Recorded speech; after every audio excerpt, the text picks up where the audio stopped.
59-year-old retired soldier, no chronic diseases, presented with lots. Workup revealed PSA of 97. Negative urinalysis. Repeat PSA 3 weeks later, 94.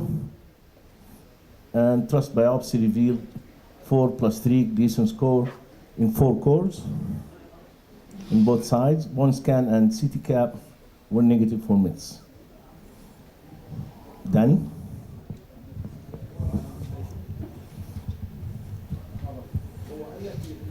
So you want to do MRI? I'd like to do an MRI, yes. Yes. Multiparametric MRI. So and can you explain to us? And if I had the facility of having a PSMA PET, I would probably do that as well. Okay. How would these 2 studies change your management? Well, look, he's a very high-risk patient. PSA is 97. He most likely has metastatic disease that we're just not picking up with whatever imaging modality we're using. CAT scan is inferior, bone scan is inferior. So you'd really want to know if you're doing this with curative intent, whether it's XRT or surgery versus not. So I think that information will really change your management decision. The MRI, how does the MRI? MRI will help you best elucidate not only the lymph node in the pelvic area, but more importantly the T stage, the true T stage of this tumor. Whether there's seminal vesicle invasion, whether there's bladder neck invasion, which will again change your treatment plan for this patient. So, unfortunately, that this case was like I think doesn't believe in. I think 4 or 5 years ago. So really, we didn't have the multiparametric MRI by that time, and of course not the PIT 5 years ago. Richter exam. So T2C. Disease was present and you can feel it in both sides.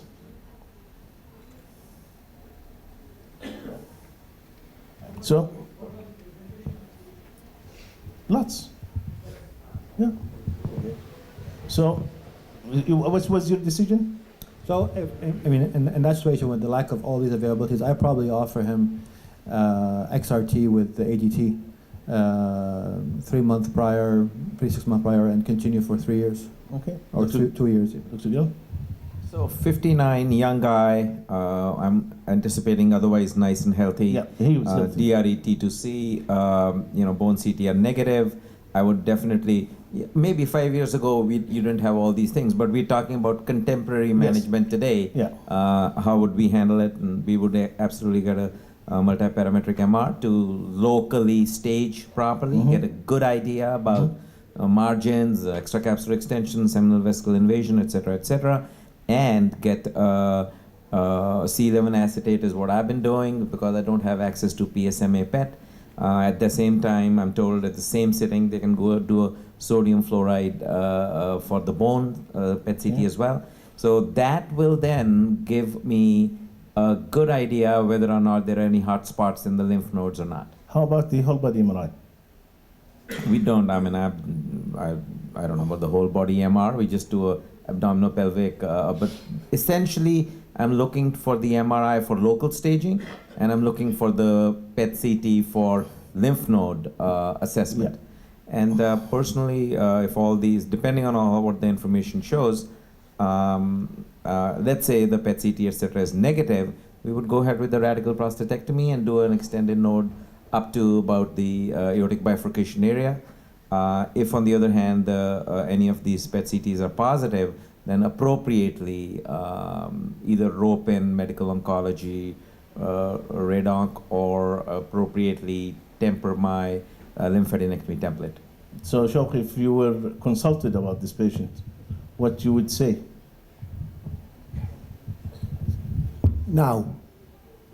Not 5 years ago. Then and now. I think now, and I would agree with Danny, I think I normally would order just a regular MRI, and definitely we do have a PSMA PET, so I would order PSMA PET because with this high PSA, I think it's likely that he has metastatic disease. Okay. On the other hand, I think whole body MRI is also an option if you don't have a PSMA PET, especially in those type of patients, because although we don't have randomized trials, it has shown that it actually can pick up Bone. bone metastasis that has not been picked up by bone scan. Yeah. Yeah, so this is a great multidisciplinary format to advise this guy, because I think that you've got two reasonable approaches. If all of the staging information suggests the absence of metastatic disease, and obviously gave a talk on doing radical prostatectomy in this setting, and I also think that there's good data to look at radiation therapy plus hormones. So you've got two options, right? And I think the patients typically deserve counseling in a multidisciplinary format, but I would have no hesitation to operate on this guy if he chooses to go down that path. So actually, this is what happened. We counseled the patient about both. He chose to go for MRT with 3 years of hormones. And that, till now, he has a very good PSA response. He didn't fail. Case 3, 54-year-old man referred with a PSA of 9.7 and a biopsy showing Gleason score 4+5 on 3 cores for second opinion. Multiparametric MRI was done showing PARAD 5 with extraprostatic extension, negative bone scan, and subcentimetric pelvic lymph nodes on CT. Patient was counseled, decided that he want to have surgery, but he requested to delay it for 2 to 3 months for family issues. So, Sultan?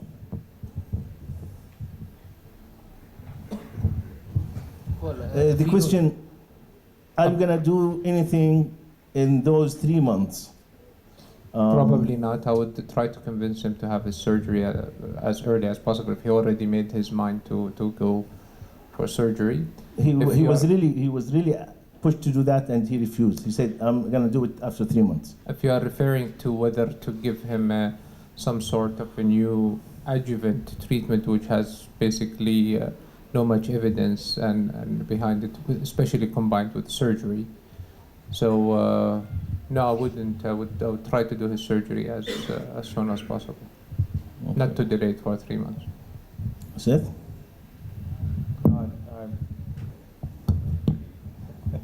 Same scenario, different patient, but this patient has a much higher risk, I think, of occult metastatic disease with the Gleason 9. I think the MRI is critical here. The extracapsular, extraprostatic extension, we don't really know the mapping of the biopsies, assuming that's in the area of the index tumor. Yeah. And then I don't think, and this is, I hope I made it clear in my talk, that there's no high-level evidence today outside of putting a patient on a clinical trial that a neoadjuvant program, be it ADT or chemotherapy or both, is going to have a material effect on the outcome. Clinical trials are looking at that. It wouldn't have maybe an outcome in the final outcome, but what about the surgical outcome at the time of the surgery and the pathology of the time of the surgery? Right. So I don't think it might make your surgery harder. Might, yeah. And what I showed was that the improvement in pathologic endpoints does not translate to durable impact on overall survival. Yeah.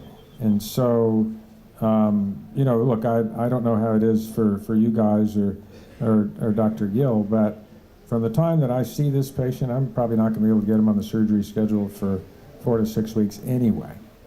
And I don't think much is going to change in that period of time. I just want to make sure that the patient understands that, okay, after your 2 to 3 months, we're going to go ahead and schedule your surgery now. Meaning 3 months from now, and so we're ready to go. I'm just trying to think. So actually, yeah. Ashraf, I think there is a paper from MSK, and I think Dr. Scardino was the senior author, and they showed in high-risk patients up to 4 months you are safe to wait. So I don't think 2 or 3 months is going to change his outcome significantly. If he has already metastasis, then it's a bad news, but I don't think 2 or 3 months will change his outcome.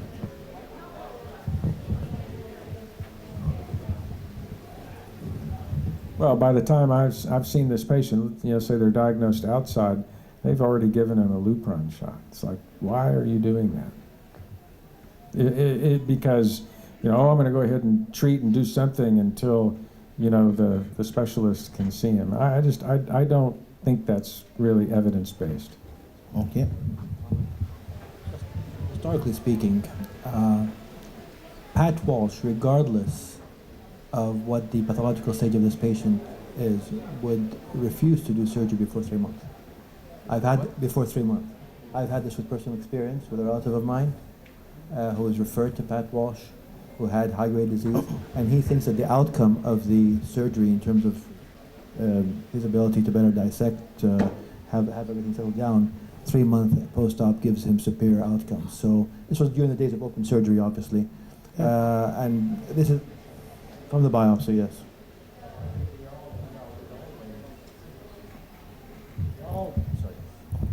So we all typically waited, 6 to 8 weeks after the biopsy to let all the inflammation and everything die down. Is that what you're talking about?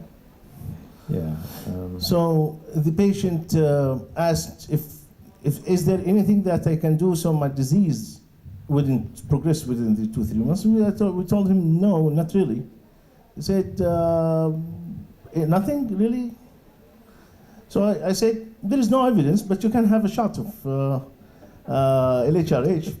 It might not change anything. Most probably it wouldn't. However, he got it. So after 3 months, he underwent lab transperitoneal radical and bilateral lymph nodes, and the pathology was amazing. So, no, because they thought restaging wouldn't change much. The pathology, there was no extra prosthetic extension. There was minimal disease, Gleason 9, but minimal foci, and no negative lymph nodes, nothing. No, probably. But he had Gleason 9 in those small foci, but very small foci. And that index lesion that was, I think, 1.5 centimeter wasn't there anymore. It was So that shouldn't come as any big surprise, because that's what the randomized trials of ADT, neoadjuvant ADT showed, is that you can get significant impact on the primary pathology. The counterclaim to all this, and I don't know how this case turns out ultimately, but I would rather know the untreated pathology. Now, what I mean by that is, he might have had metastatic disease in the field of your dissection. It's possible that the hormones, made that either hard to diagnose or treated it. And I'm of the feeling that I'd rather just understand the accurate pathology prior to treatment. But I also think, and I can't tell you from a laparoscopic or a robotic point of view, but oftentimes with hormone therapy, you get a tremendous amount of inflammation and reaction that can make the surgery a little bit more difficult. If you're considering nerve sparing, we can debate whether it's appropriate in this patient or not, make that a little bit more challenging. So but I don't think there's any harm done.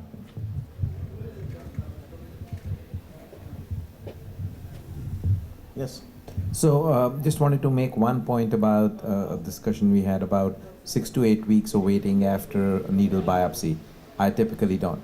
I've seen really no difference doing it at 3 weeks, 4 weeks after a needle biopsy. So, that's how long it takes for us to schedule stuff anyways, but 3 to 4 weeks totally works out. On the other hand, I've had chance to do prostatectomy within a week of the biopsy in some hotshots, and these guys just didn't want to wait, and we saw no problems at all in that scenario either. So this case is 67-year-old male presented with gross hematuria, diabetic and hypertensive on meds. Cytology was positive for high-grade urothelial cancer. Cystic RBT done, 4 centimeter lateral wall broad-based tumor, and on CT there was subcentimetric pelvic lymph nodes. Pathology showed high-grade urothelial cancer T2 with small focus of small cell histology.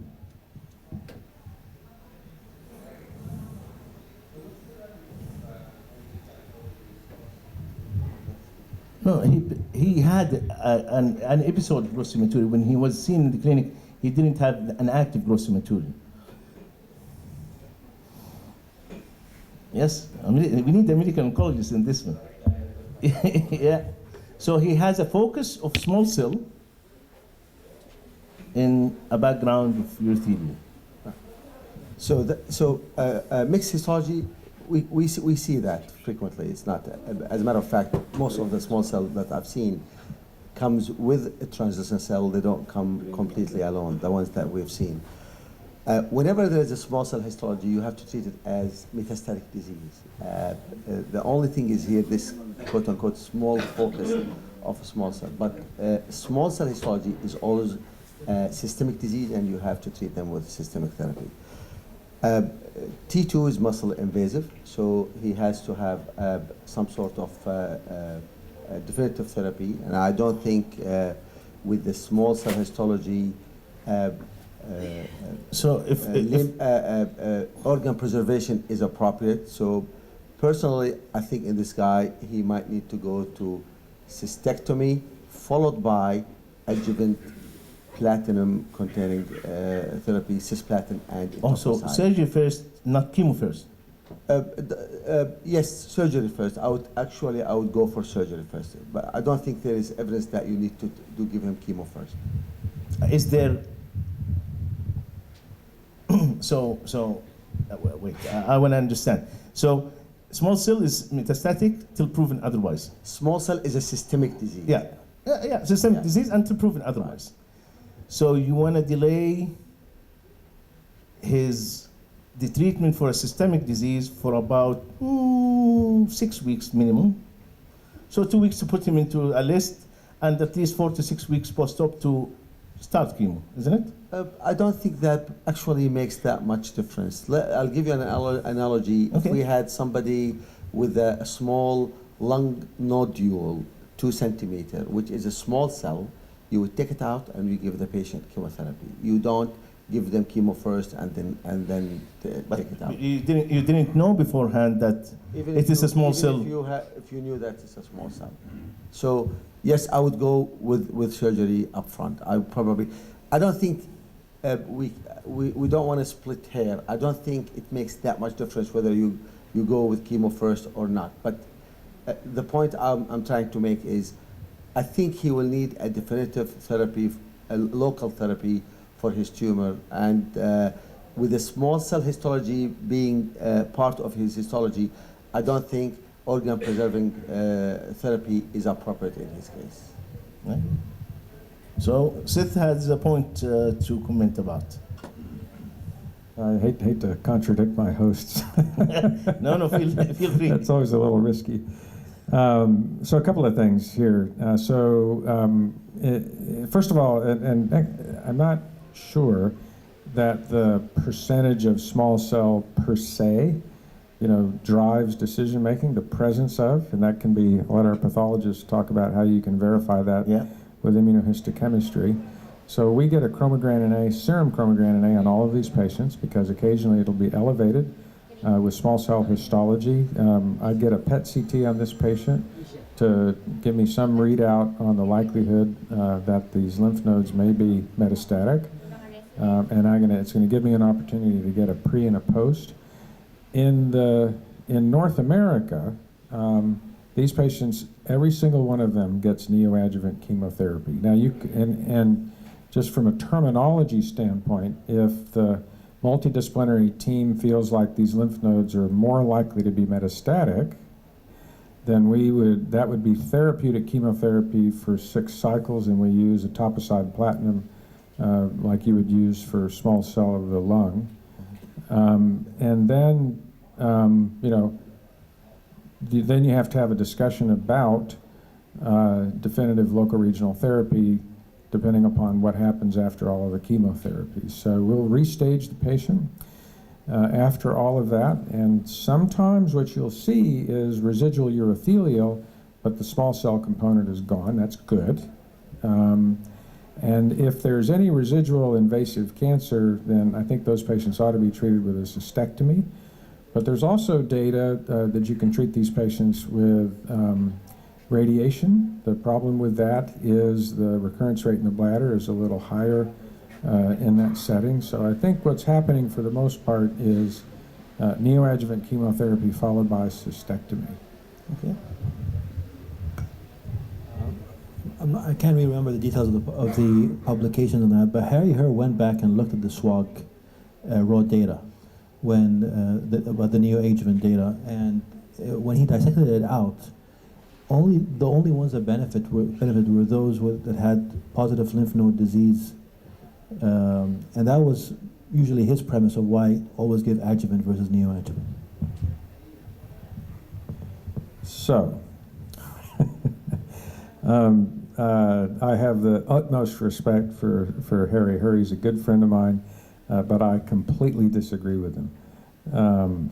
The issue that I think you're talking about is really that crappy surgery could not really make up for the use of neoadjuvant chemotherapy. That trial, his secondary analysis was really trying to look at the quality of the node dissection and balancing that with yes or no neoadjuvant chemotherapy. But even if you choose to sort of tease apart that clinical trial, remember there's a 900 plus patient international trial that also showed the benefit of cisplatin-based chemotherapy. So if you forget the small cell histology and you've got a patient who's platinum eligible, then they should have a discussion about neoadjuvant chemotherapy. But that's not really the case here.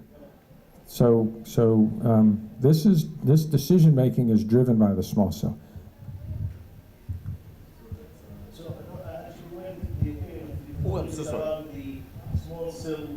So, small cell component, we can see it, but rare. But we have to confirm it by immunohistochemical stains. So yeah, by chromogranin and synaptophytes, it should be positive.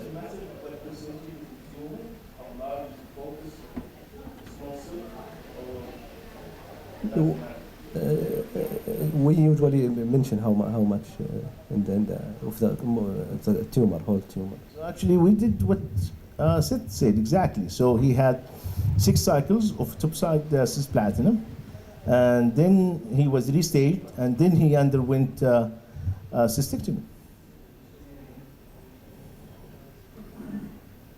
Yes. Almost all disappeared, and there was I feel different. 6 and 12. So in total was 18. Oh no. So the guy, you know, I respect Dr. Gill's opinion, but I'm not sure that the neoadjuvant chemo in the small cell histology have strong data on that. Maybe this is what the neoadjuvant data for bladder cancer is for the transitional cell. We know, and we know also that adjuvant also plays a role. So we believe both adjuvant and neoadjuvant plays a role. The only difference. We were not treating it as neoadjuvant. Right. We were giving it as therapeutic full chemotherapy course for systemic. Right. And so the reason of giving it, and the reason of giving the chemo before or after is just so that you want to give chemo. All right. So we thought that this would take priority. All Yeah. treating is regime. So you give him the 6 cycles or the up front? Okay. So a 51-year-old man with pathology report and slides showing high-grade T1 bladder tumor, 3 centimeter. Re-TUR was done and revealed residual high-grade T1, which was completely resected. CT negative, BCG not available. Abdullah. So we confirmed that it is high-grade T1. This is another patient. Yes, this is a totally different patient. Okay, I thought it's the same one.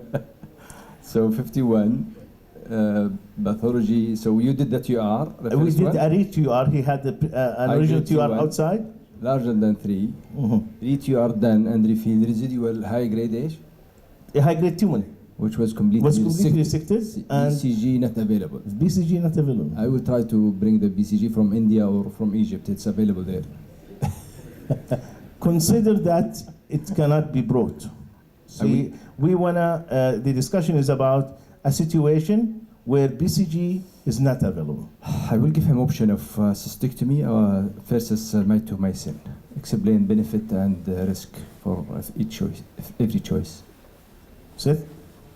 And then we'll go to Danny and then Dr. Gill. So a couple of things.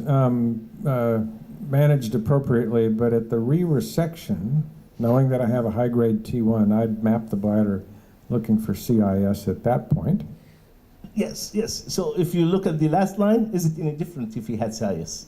Well, I'm saying that just from a yeah. practical standpoint, when you do your re-TUR, Sure. sample the rest of the bladder. Okay. If there's real, so in that same trial that I showed with the optimized mitomycin C, there's a small number of patients in there with high-grade T1 that they were able to control at about 25% at 5 years. But the problem here is that if he had CIS in addition to high-grade T1, that just makes a more compelling case For? cystectomy. But without it, if you don't have BCG, he needs a cystectomy.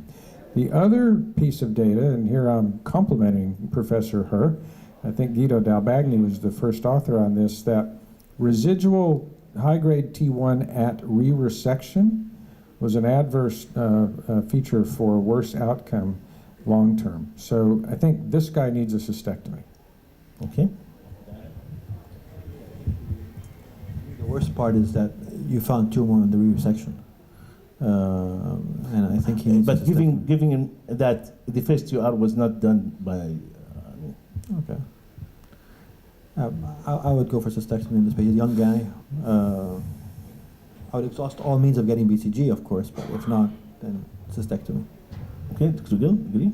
Or Yeah, I not? mean, I agree. How do you know it's completely resected at the second TUR? You'd have to do a third TUR to make sure that there's nothing left behind from the second, right? That's the only way you can tell. But I would agree. I mean, residual high-grade T1 on second TUR, plus if there's CIS, or even if not, 51-year-old, Yes. I'd be aggressive. That's the second thing.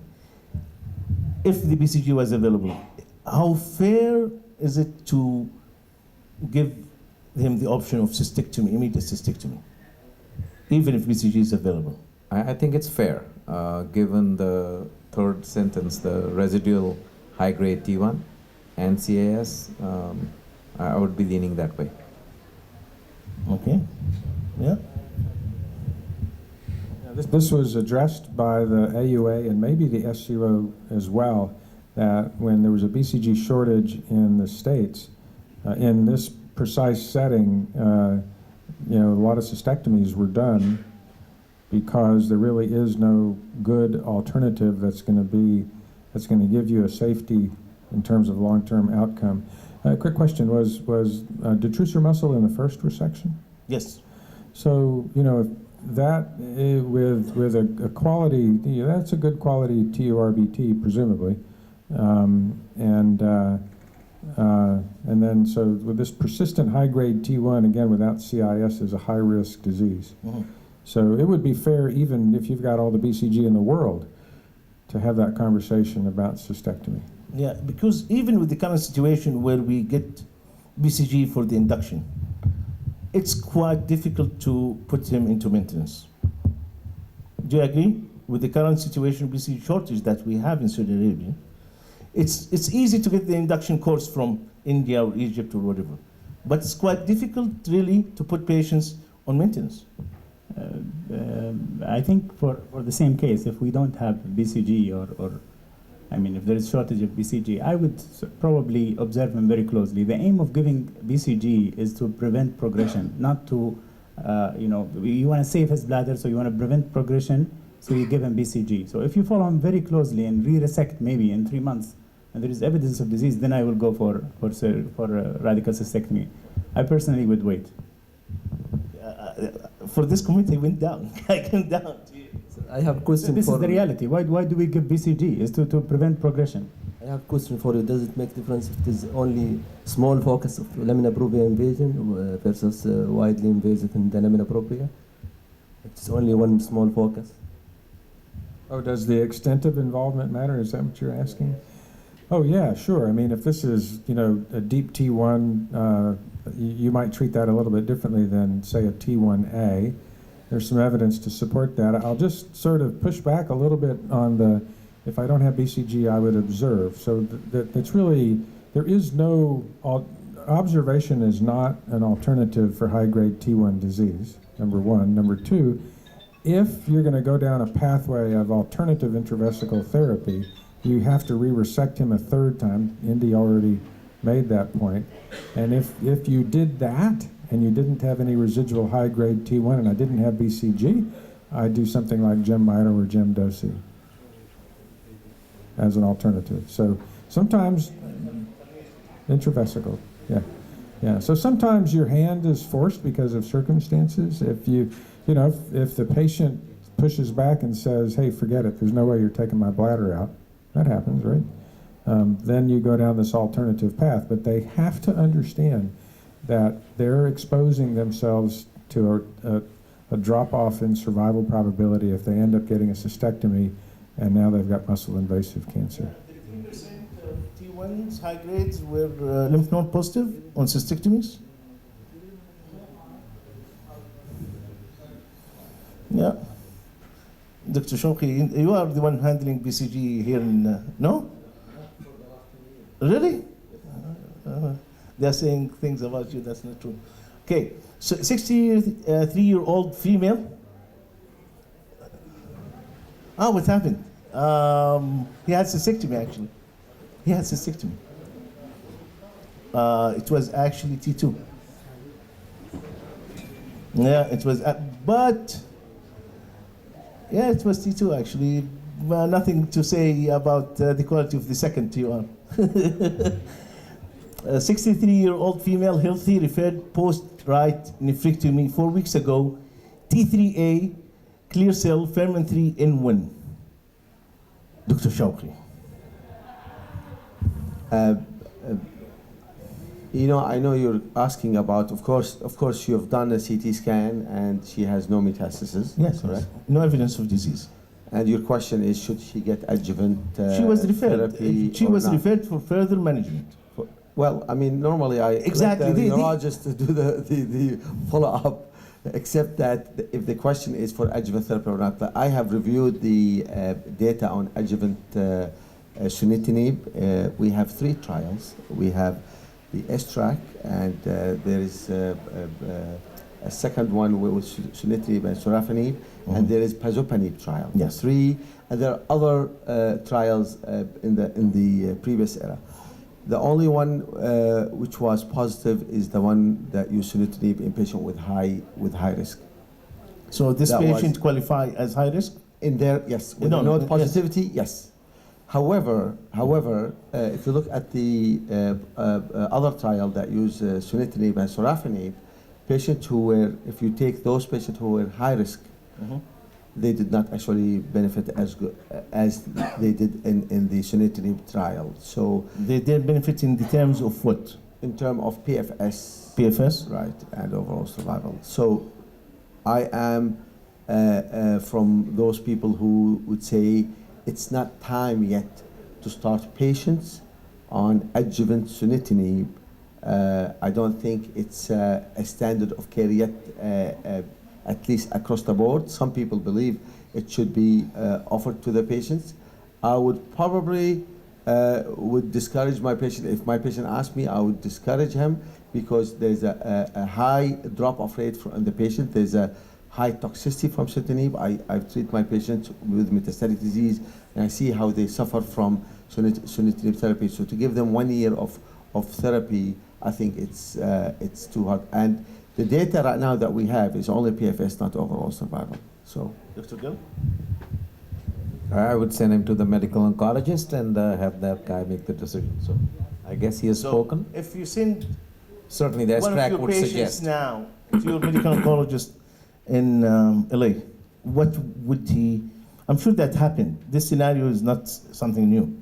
It is. This has been just discussed in our team lately, and we would send it to our medical oncologist and literally have that person make the call. Okay. Yeah. But usually those patients are typically going into trials.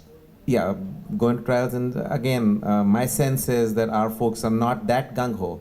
They are on the same wavelength as my colleague here, that they would typically not be getting adjuvant, but again, it's going to be their call. So this one was from Dr. Sultan Al-Khatib, 60-year-old male referred with prostate adenocarcinoma. PSA 10, Gleason 4+3 on trust biopsy. In December last year, he had a radical prostatectomy, Gleason 9 bilateral disease, PT2, negative margins, all lymph nodes negative. PSA 1.46 weeks after surgery. So he had adjuvant, which I think is salvage rather than adjuvant. Radiotherapy completed 1 month ago, and his PSA is 1. What's your best management plan? Mohammed?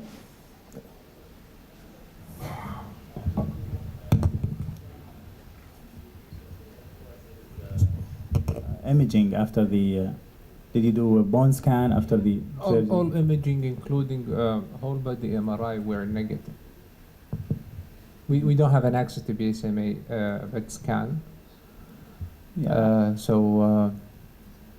All imaging pre and post op were negative. Yeah, I think this patient is failing somewhere, so probably I would start hormonal therapy at this stage. I mean, his PSA after surgery and adjuvant radiation is still high, so I would start him on hormonal therapy. Actually, so radiation therapy and then PSA 1. This is 1 month ago. Only the interval. So 1 month ago from today, he finished his. Yeah. So this PSA is only 1 month after radiation. So I would actually give him another chance. I'll give another PSA, say 2 months. Let's rephrase the question. What if his PSA was 3? Would you start him on hormone therapy? No, 3 after. After radiation. So higher than his initial. What if his PSA was 5? What data do you have that supports someone with negative metastatic disease to receive ADT? Totally agree.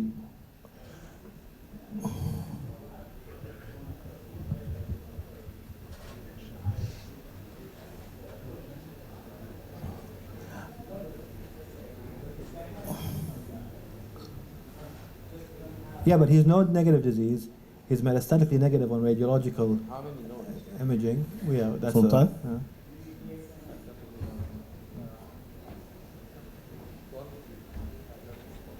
Yeah, definitely.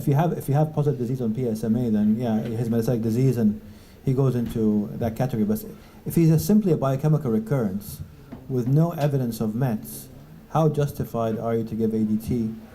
Or at what doubling time or what absolute PSA cutoff? I'm with me personally, I'm with Danny in this. I think even if he has some disease, systemic disease, there is no evidence that if you wait after definitive local therapy, there is no difference between if you start the hormone treatment later when his PSA is around 10 or something, and that early. We don't have any evidence. We have evidence that if we start from missing, that's the only. That's nodal. So we don't. Yeah. So really, there is no clear evidence now that if we start, I'm not talking waiting till there is clinical disease. We're talking about here only biochemical recurrence or biochemical failure. I don't think that we have evidence that it is very early versus early makes a difference. Yeah, I think we just have to keep in mind that any intervention that we do, it's not a zero-sum game, right? So ADT has side effects, both short-term and long-term, as does radiation therapy. I have to admit that we don't radiate the patients this early. after radical prostatectomy. And even in a setting where, let's say they're completely potent and potentially even got their erections coming back, or we wait a lot longer. So what I tend to do is I want to track the PSA. So that the first PSA that I get is 6 weeks after surgery, and then I'll I'll track it at 6 to 8 week intervals, or maybe even early on to try to see what's happening, or maybe I misread the time frame. If you may allow me, this is a patient of mine actually. There is a bit of missing information here. So his PSA 6 weeks after surgery was 1.4. I repeated the PSA again after a couple of weeks. It was 1.9. And at that time, I referred him to our colleague in radiation, and he received the adjuvant, or quote-unquote salvage adjuvant 3 months from the surgery. I got you. And the PSA after adjuvant, few weeks after the radiotherapy was 1. So then after the radiation therapy, I mean, if you look at radiation therapy for primary disease, you may not get a full PSA nadir for 12 to 18 months. Absolutely. So I don't know what I wouldn't wait. I mean, I would wait. I would sort of track the PSA and see where it's truly going to nadir. And then if it's stable and not rising, I would sit tight. So that's what exactly happened. We decided to wait for the radiotherapy, after radiotherapy, and watch his PSA. And I saw him actually 2 weeks ago, which is about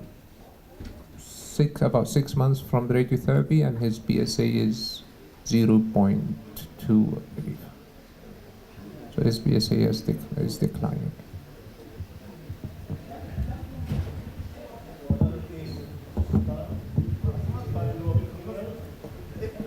A 55-year-old female, high-grade, non-muscle invasive with CIS in 2014. Received BCG, and she's free of recurrence for more than a year. On a follow-up CT, she was found to have 2 centimeter extravesical mass adherent to the dome. Complete excision and partial as a safety margin showed that high-grade muscle invasive urothelial cancer. Negative margin and negative lymph nodes. Dr. Sultan believes that it is secondary to perforation from the original TRBT done elsewhere, but not documented, and it was there in prior CT, and no, you can see it.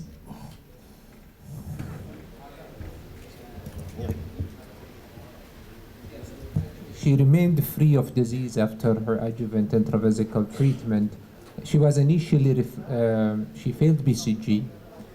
We had this discussion, and then she was refusing early cystectomy, totally refusing early cystectomy. I gave her 6 doses of mitomycin, and she remained free of disease for about 2 years. On a follow-up CT scan, which I do routinely for upper tract, she was found to have this lesion, and looking in retrospect to her first CT scan before resection, there was absolutely nothing.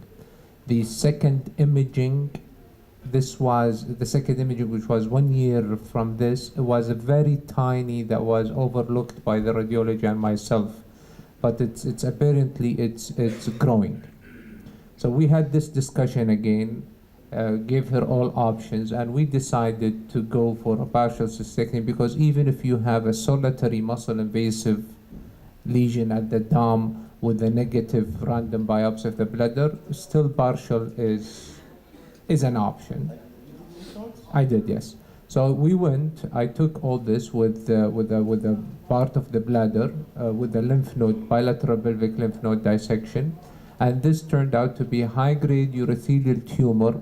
All margins, meaning the outside and the inside, the mucosal margins of the bladder, were negative. Lymph nodes were also negative. Yes. Well, we already discussed just privately about this patient. You can tell us what's your opinion. Well, I wouldn't do anything else at this point. I think that with the exception of the CIS, this patient meets all the criteria for a partial cystectomy. So primary disease, 3 centimeters or less, dome, anterior wall in an area where you can get a good healthy margin. High grade, yeah. But the challenge, the difficulty is that you generally, if you're patients with CIS remote from the tumor are generally not considered to be good candidates for that. Now, having said all of that, you cleared the bladder with the BCG initially, and having, I don't disagree with the management. I think it was as much, I'm not sure what's going on here, but I'm not comfortable leaving this in, if I recall our conversation directly. So this was really designed as a, not necessarily up front, you didn't know that it was an invasive cancer up front, right? And so you really went in there to take this out because didn't really have an idea of what exactly the pathology was. So having done all of that and really set it up as a properly set up partial cystectomy, now post hoc, I wouldn't do anything else because you're either looking at, there's no reason to go in there and take her bladder out, at least right now. Adjuvant chemotherapy in this space is not supported by high-level evidence. Maybe you could argue about adjuvant radiotherapy in the setting of a partial. That tends to be more beneficial in patients with squamous, so I'd sit tight. So if Dr. Sultan sent you this patient for adjuvant chemo. I just missed the T staging was.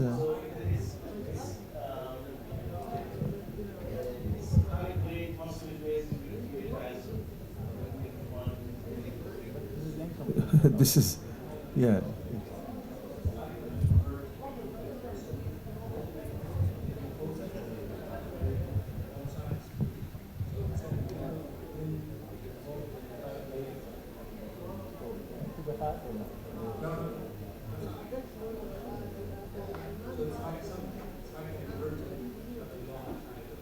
Completely normal mucosa. Okay, so to me this is at least T2. If he hasn't gone to the extravesical, it's still T2. So there is no role for adjuvant chemotherapy in that case. So there is no role. Is there any role for radiation? Is there any role for radiation?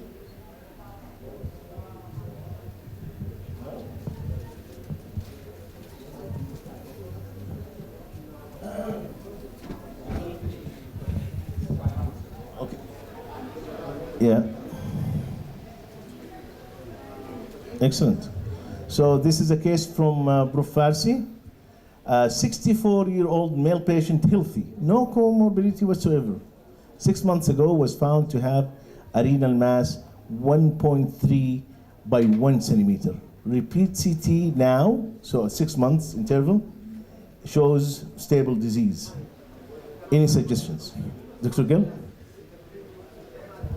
So 1.3 centimeter, 64-year-old, no change in any totally stable radiologically. I'd just continue to observe. I'd get another CT in maybe a year. Well, I mean, it's a 1.3 centimeter. The chances of metastatic disease are literally in the 0 to 1% range. 0 to 1%. I'd even say 0. And what? I know, he's 64. With time. Chances are about 70% that it could grow over the observation period. But again, the rate of growth is 2 to 3 millimeters per year. It's very slow. And there is no reason to be rushing in and taking out a 1.3 centimeter renal mass. But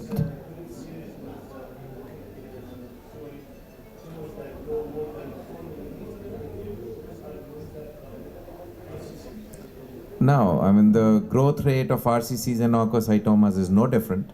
It is the same. And so in other words, from any perspective, to be operating on a 1.3 centimeter renal mass, I just can't support it. my worrying that if we wait for a long time and then the risk of morbidity and mortality of surgery at the age of 70 or something, I think I will go for 64 years. If I'm the patient, I will go for partial nephrectomy. Yeah, I mean, the thing is, in the Mayo Clinic series where they looked at more than 2,000 patients and quantified malignancy with size of the mass, tumors less than 2 centimeters. Less than 2 centimeters, 50% didn't even, were not even RCC. It's still 50%, it's cancer. But again, It's high for cancer. the risk of metastasis is 0 to 1%. Number one. Number two, rate of growth is 2 to 3 millimeters per year. This is not a ticking time bomb by any stretch of imagination. I'm not against observation, but Good. I will advise the patient to go for partial nephrectomy. Okay. You need a highly compliant. You need a highly compliant patient, isn't it? No, there's no high compliance needed here. In 1 year, Somebody the guy that's- can get a CT. Yeah. You know, the guy can get a CT in a year and a chest X-ray. So I'd never operate on this guy with a 1.3 centimeter lesion, particularly one that's stable. I've gotten into situations where I can't find the tumor. With ultrasound, with completely taking off the fat, I brought in my minimally invasive chief of surgery, couldn't find it. And it's like, I think that, no disrespect, but quite frankly, I think that we all as oncologists have patients with far worse disease that do need our skill and attention, both from a systemic treatment and a local therapy. But I wouldn't operate. I strongly discourage people from operating on this. Agreed. Just switch the scenario around. Let's say she was a 25-year-old lady. 25-year-old lady, would you biopsy or would you do anything differently? The 25-year-old lady is even less likely to have cancer. It is even more likely because of hormonal influence. It is more likely to be benign in the younger female. So I would. There is no scenario in which I'd operate. Room for biopsy? Nah, 1.3 centimeter. The good chance you're going to miss it. So I would just literally sit tight. Another case of prophylaxis. Oh, what's that? No, another case of Sultan. So, patient, late 50s, morbidly obese, cardiac, and favorable low-risk prostate cancer. He put him in active surveillance. His PSA remains stable below 10. Multiparametric MRI shows 1 lesion, PIRATS 3. Should I do fusion biopsy or watch?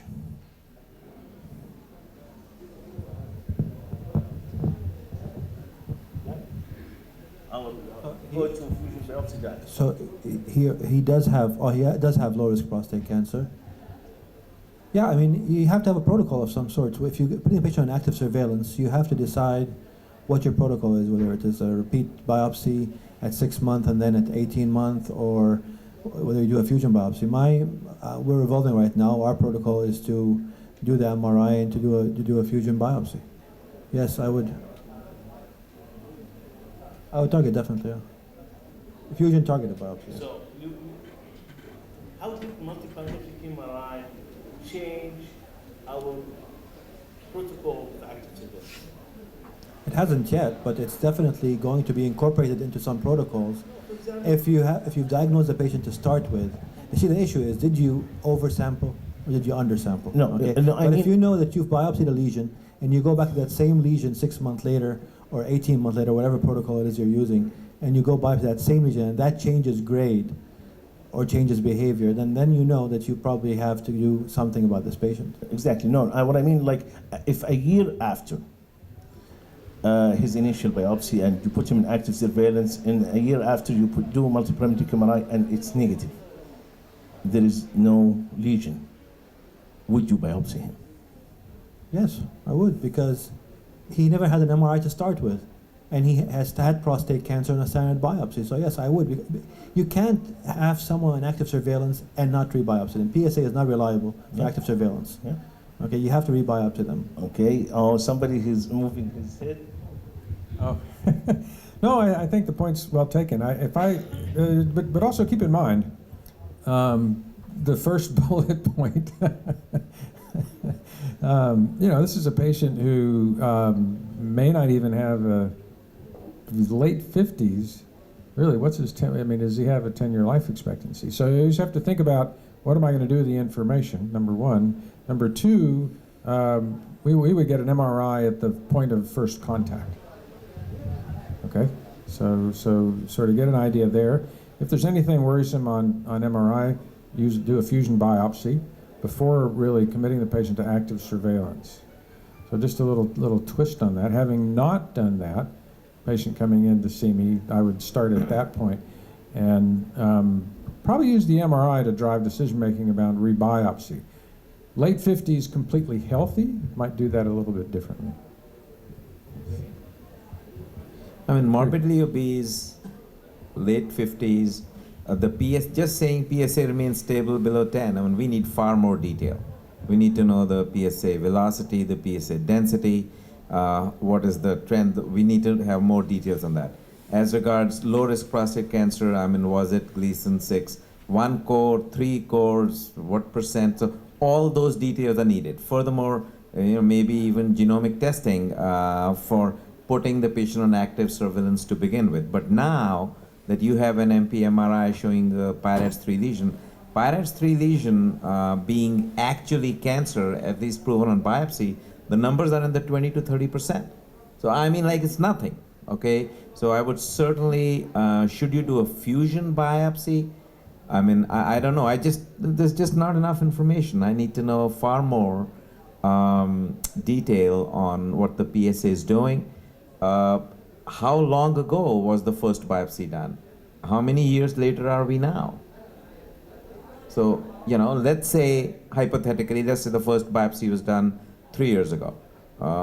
Let's say that the PSA has gone up, the PSA has gone from 5 to 7 or something. And the MP-MRI showing this, I mean, yeah, he's a candidate for another biopsy. It's 3 years ago. But, I just need far more detail.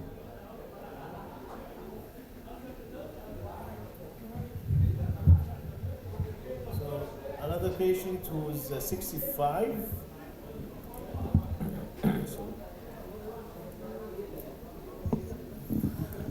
And this one, another patient who's 65 and his PSA is 8.2. His prostate size on transabdominal ultrasound is 40. He wasn't biopsied yet.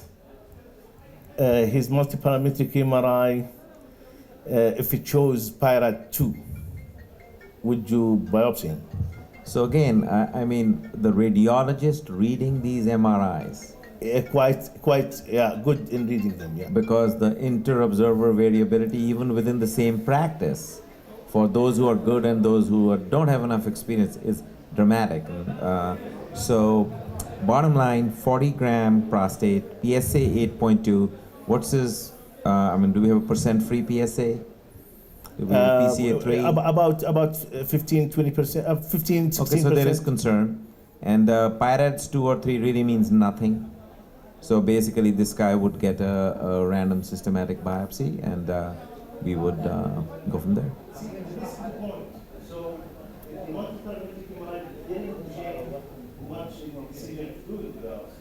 It does. If it is positive, if it's PIRADS 4 or higher, it certainly directs your needle.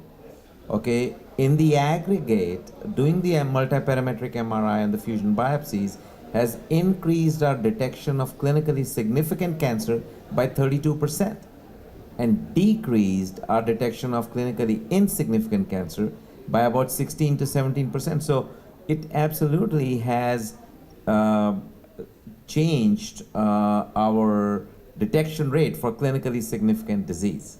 We don't have a prospective randomized trial. We're working on it.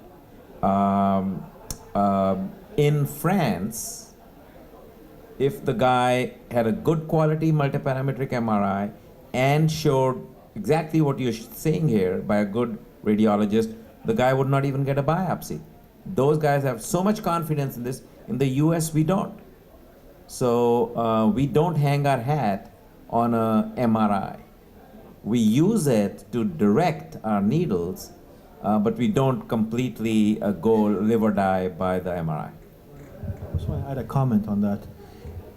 Even those centers in France or in the UK that have abandoned biopsies for PIRADS 1 and 2 lesions, they went back and validated and looked and audited their first 1,000 MRIs before they went ahead and stopped doing the biopsies. So you have to sit down with your radiologist, you have to go back and audit your cases and make sure that the technique is done properly, the reading is done properly.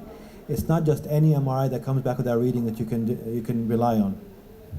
So this is actually the prostate MRI and MRI target biopsy consensus statement from the AUA and the Society of Abdominal Radiology. And they say that the indications for multiparametric MRI is a prior negative biopsy, suspicion of prostate cancer, and considering repeat biopsy. It should be performed and interpreted and reported by PIRADS version 2. PIRADS 3 to 5 lesions should be targeted with at least 2 cores. However, systematic sampling should be routinely be done. So this is the current consensus from both the AUA and the Society of Abdominal Radiology. So I don't see here, it's mainly done for a prior negative biopsy, and that in patients that you are considering a repeat biopsy. So it's more to direct your needle. I agree with your comment that prior negative biopsy, many insurance companies in the US will not even approve an MRI unless you have a prior negative biopsy. But that is now decreasing, and more you can get approval for MRI really in a biopsy naive patient. At this point though, the majority of our patients get a pre-biopsy MRI. Okay.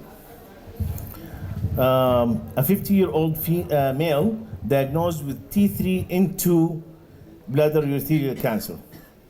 He was sent to have 2 to 4 cycles of neoadjuvant chemo.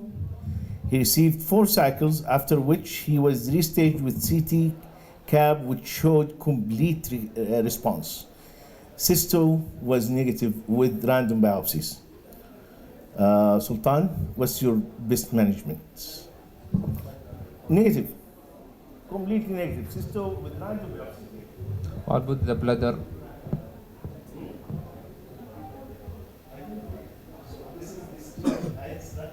So The bladder is going out. you want to take the bladder out, Absolutely. And the nodes, of course. Yeah. right?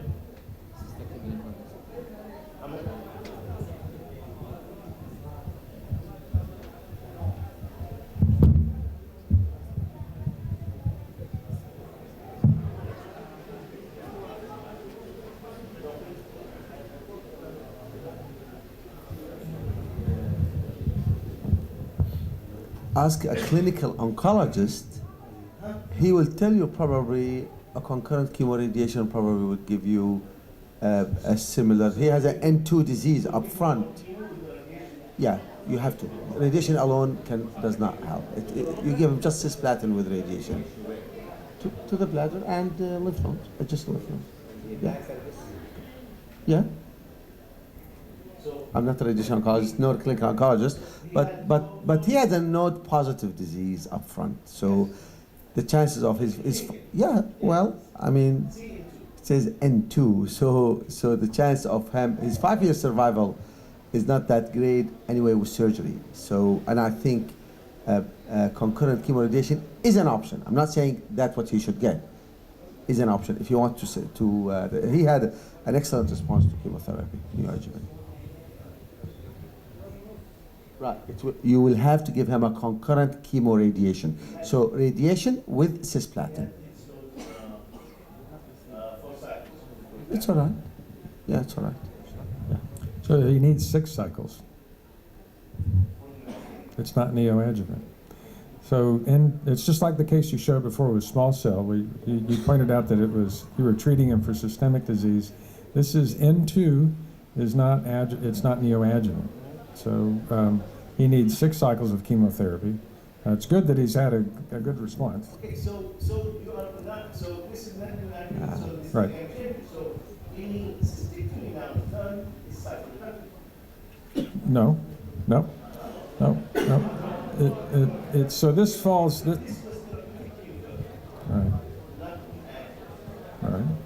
So now we're going to cyclotherapy. Well, let me encourage you to.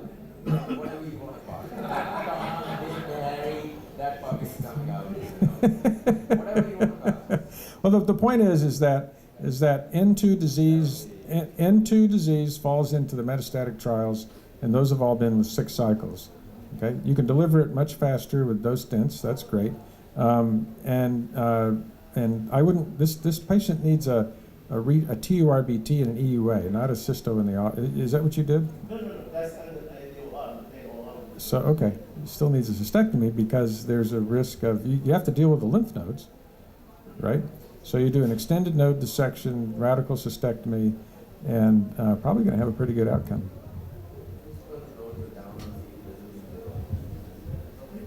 Well, I'm not aware that systemic chemotherapy is given.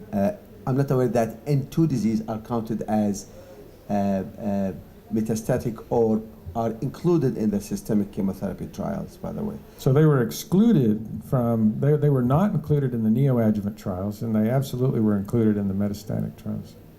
Those patients actually have the best outcome.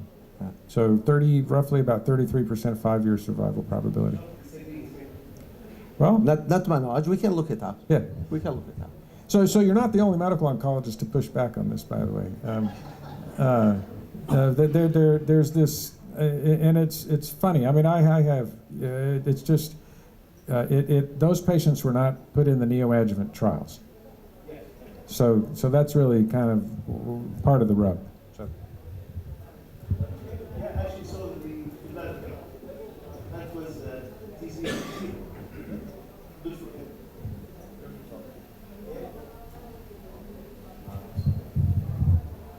So 36-year-old male patient, diabetic with mild renal insufficiency, obese with a BMI of 34, presented with incidental findings of right upper pole renal tumor. No history of flank pain or hematuria. CT abdomen pelvis showed a rounded, well-defined right renal upper pole, enhancing soft tissue mass, measuring 5.5 by 5.5 by 6.2. No renal vein involvement, focal calcification or necrosis.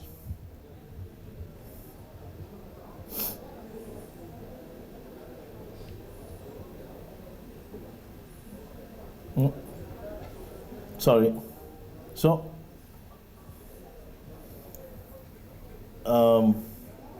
actually, yeah. Open partial nephrectomy was done just 8 months ago. And this is the histopathology. Histopathology was saying that it is T1B, limited to the kidney, and the renal parenchymal resection margin is involved by the tumor. Renal capsular margin and perinephric fat margin are free. Fermin grade 1. Chromophobe. In chromophobe, they measured fermin. It shouldn't be, yeah? There is a different grading system for chromophobes. It's not correlated with the grading system or fermin grading. It's not it. So chromophobia carcinoma should not be graded. But I thought that there is no grading system for chromophobe? No, there is a new grading system for renal cell carcinoma, which is WHO, International Society of Urology, which is WHO ISAP grading system, or grading system, instead of fermin. There is a new grading system for renal cell carcinoma.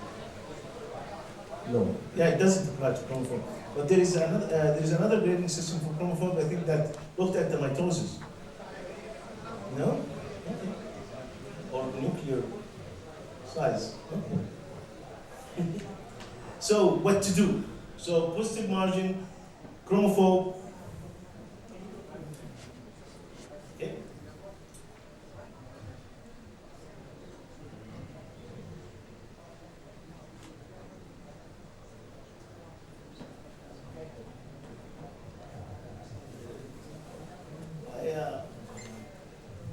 It looks infiltrative rather than pushing. It's not really, it looks infiltrative. I was really amazed to see that this is chromophobe.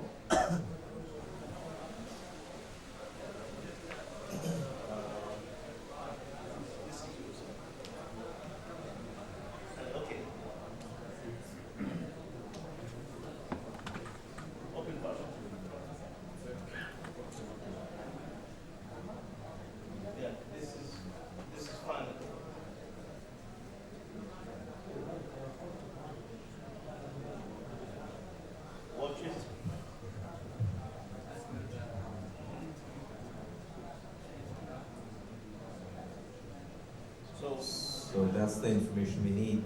How old is the patient again? 61? 36. Okay. So yeah, I'd sit down with the pathologist, go over the histology personally, see if it's a focal or a extensive margin, and then sit down and have a So when was surgery? Go back, please. 8 months ago. 8 months ago. 8 months ago. Okay. So it's 8 months later now, and No, it's not 8 months later. This is now you are in real time. You are sitting with the patient 1 week or 2 2 weeks post surgery. fine. So again, typically we would get all this information intraoperatively. We would not finish. We would not take the ports out until we get a frozen section confirmation of the margin status. But let's say we are now 1 week or 10 days after, and this is what we have. I would sit down with the patient and have a discussion and say, hey, you're 34 only. You're saying it's a non-focal? No, it's not focal. Not focal. So you have an extensive gross positive margin. This is chromophobe RCC. Options are we go back in now and do a re-resection of the floor, take off another centimeter rim at the end of the day, take off a centimeter rim, or a completion radical, or observe and get a CT scan in 3 months. How easy is that taking 1 centimeter from the floor? I can answer that question for you. I want to don't put yourself within the ranks. We are both the ranks. So we are talking about our ranks. So I have, I think, 2 cases of positive margin over 2 years. One of them, no recurrences. I closely follow him up. The other one, he developed recurrence. no, And, answer my question. How easy for you to go in and take 1 centimeter extra margin from the floor? I think it's not easy. Not easy, especially with this big tumor. So, I know, we'll come to each other, see who will be able to do it. How easy do you think it will be? In morbidly obese guy. That open. Okay. Post open? Okay, right? You seem easy? So here's the deal, let me explain to you. So if you have a bolster plugged into the partial nephrectomy base, Yes. okay, let's say you have that, then actually that makes your life easier. Most of us do that. Okay, great. Then that makes your life easier because you have to dissect out the hilum, of course. That's going to be a little difficult, but at 10 days or 2 weeks, etc., it's going to be sitting there. It's you know, other than some tissue edema, the hilum is going to be just pretty easy to get to. But whatever stage post-operatively you go back, you ought to be, you don't even have to dissect out the artery and the vein individually. All you have to do is get the bowel off the front and create space between the hilum and the psoas muscle. And you can clamp with the Satinsky and block. So there's no reason to risk hilar injury in this kind of a scenario, just do it and block. But the point I was making about how easy or difficult it is to do a 1 centimeter additional margin, at the end of the day, all you gotta do is mobilize the kidney. You grab the bolster, put it on retraction, don't have to cut it out, and just with that held stable, take a 1 centimeter margin with the bolster in situ. With the stapler? No, just I'll do a partial, but the bolster should not be removed from the partial nephrectomy bed. Okay. It should just be retracted and held stable, and just go 1 centimeter deep to it, and get an immediate frozen section result, if the patient is insisting on keeping the kidney. A very reasonable option would be to A, do nothing, and just get a CT scan 3 months later, or B, do a completion radical. I mean, this is not rocket science. After surgery, it's getting jumped by 20, It is 19%. excellent. It is excellent. So, It is excellent. Yeah. so My assumptions. So his creatinine preoperatively was 140, 150. And now, And now it's 160, 170. so this has to come into the discussion. So if you go in, there is a very high chance that you will remove the kidney. We didn't ask the two experts here that did at least a lot of research. How easy is to go in and take, after opening and take another centimeter, or I have to well back up. You go in with consent that you may end with nephrectomy, okay? But you can do it. It won't be easy, it won't be difficult, but it's possible. I had once, I went back because of his insistence. It is extremely difficult. And the pathology came negative. We took margin central pathology, came back negative. So it was not a Swiss and nothing. will you rebiopsy the pit? Would you do another frozen after you remove that 1 centimeter margin? I'm not advocating going back in 10 days after the prior surgery, because that is going to be just a bad time to go back in. It's already 10 days, we can wait another 20 and get it out to a month, month and a half, so that things settle down a little bit. But to answer your question about would I, if the patient insists on saving the kidney, Yes. or if there is an imperative or absolute indication for nephron sparing surgery, in that case, absolutely. I mean, we are going in to eliminate the cancer. I want to make sure 100% on the table that I got it all. So this guy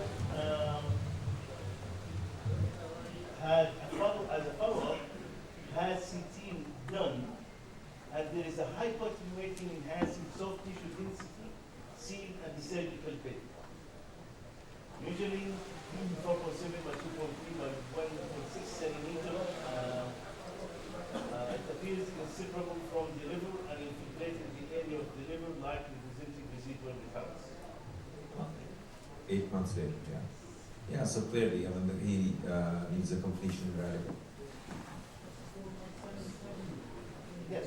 Yeah, No, that's, yeah, 4.7 centimeters, 47 millimeters. he needs a completion radical. It's unlikely it's infiltrating the liver. It is just densely scarred, adherent, abutting to it, and needs a completion radical nephrectomy. And I don't know if the nodes are involved or not. So that's,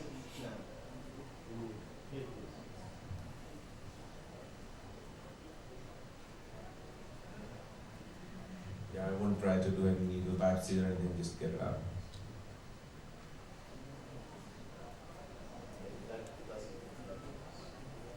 so he had radical nephrectomy done on 20th of June 2017, and this is the final pathology. No evidence of disease. Yeah, that's fine. But he's 34, 35, and he had a 4.7 centimeter mass.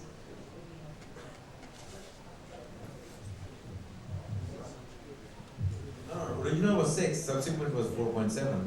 And there's no way we can be completely confident that a needle biopsy did sample the right place. So when we leave those And we have a grossly positive surgical margin. I'm not sure that I believe that this person had no residual disease. Maybe they just didn't see it, they missed it. how often would you see those hemostatic sheets that we put, the taco seals and the snow, surgical snow, or whatever, sheet-like hemostatic agents that we apply? Right, they are non-enhancing, They are not enhancing. okay, and there is often entrapped air in that surgicel, etc. So suggestive of, often you get the report saying, oh, there's an abscess or something, which obviously is not. So but again, it's non-enhancing. Yes. And it should be done at an expert center. So we always want to make sure that in this kind of a scenario, the repeat CT is happening at our institution and not at the outside place. And but you know, I'll take the kidney out, period. Now, if there is no kidney on the opposite side, this is solitary kidney, then we do a repeat project.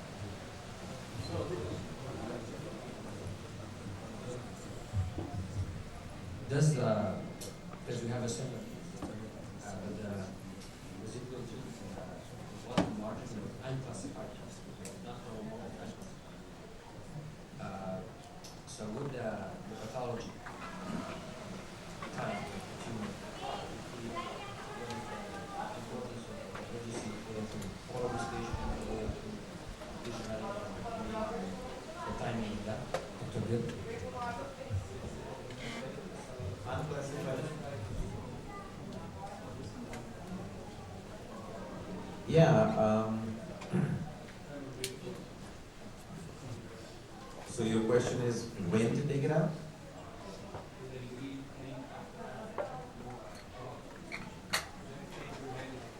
Is that chromophore versus permanent fold? Yeah, if you leave a positive margin with a chromophore or a permanent fold, Yeah. are you going to do a radical? You bet. Yeah.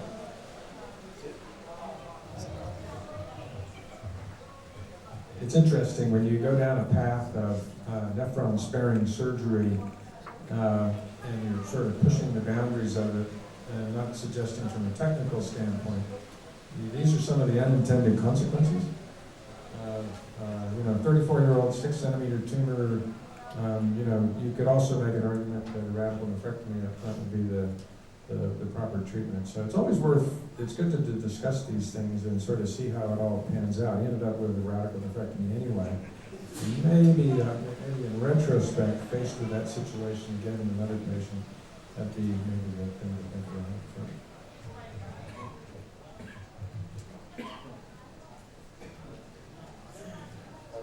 So this is okay. So Dr. Danny has a case that you want to present. Loaded to the system, but I promised this patient we'd get your opinion. He's been waiting for the past 6 weeks for an opinion.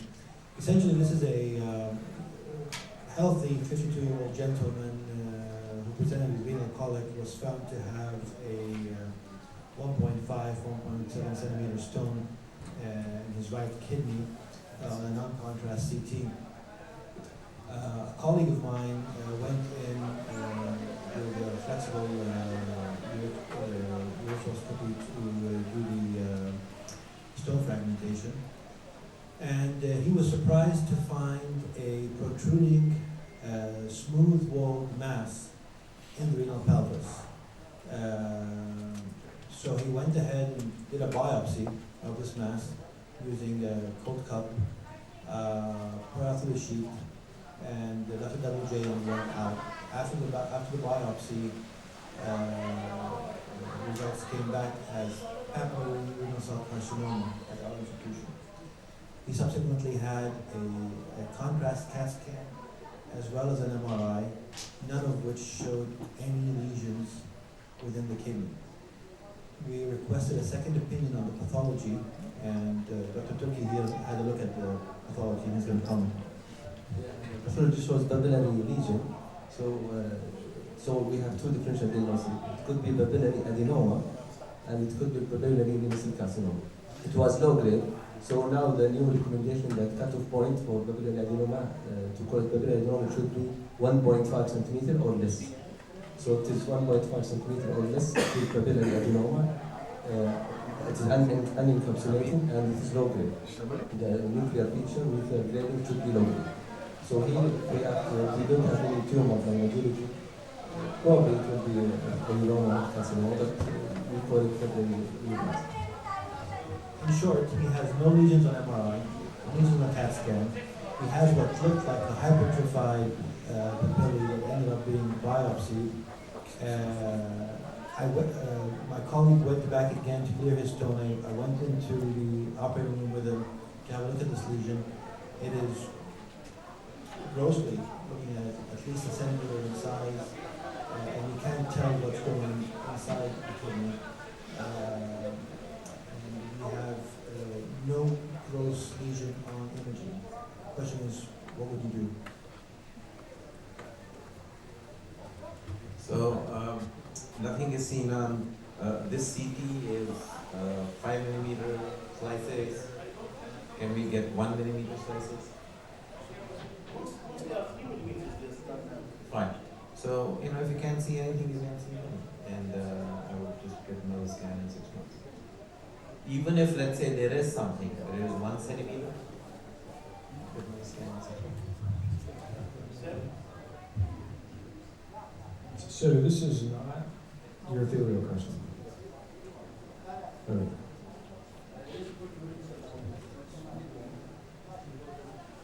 Yeah, I'd probably sit tight, take another look in 6 months. I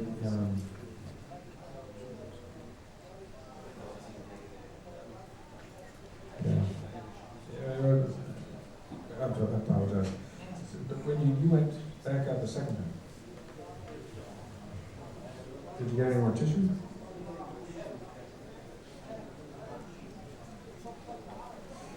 And it's coming right off the bone? And then okay, yeah. Like this, and now in 4 or 5 years, you changing the size. Just observe that. No, it's benign. So that comes to the end of our tumor board. I want to thank everybody. This was really